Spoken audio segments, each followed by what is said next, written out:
Second position, Lotta Lepisto, Finland, Team Cervelo Bigla.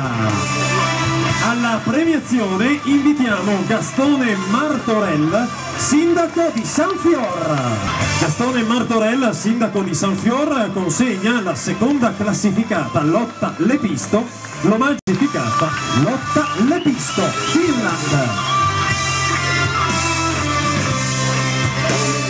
Prima atleta classificata in the first position, the winner is Anna Barn, Great Britain, Canyon Slam. Invitiamo alla premiazione Guido Dussin, sindaco di San Vendemiano.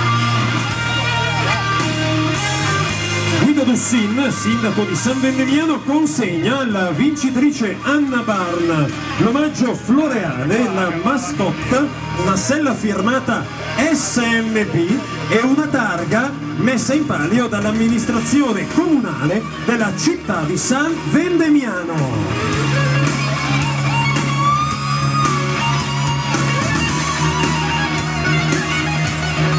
Si conferma leader della classifica generale di questo 28esimo Giro Rosa. Al termine della tappa di San Vendemiano l'accogliamo con un grandissimo applauso la campionessa olimpica Anna van der Breggen. Invitiamo alla premiazione Guido Dussin, sindaco di San Vendemiano, Gastone Martorell, sindaco di Sanfior, e Simone Fraccaro, titolare del magliuficio GSG.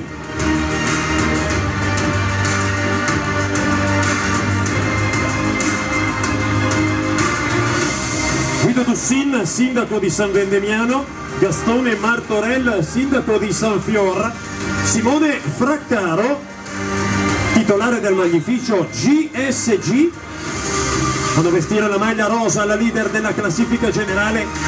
San Vendemiano applaude la maglia rosa, la campionessa olimpica di Copacabana. L'applauso per Anna van der Breggen, Holland, West Dormans, Ladies Team.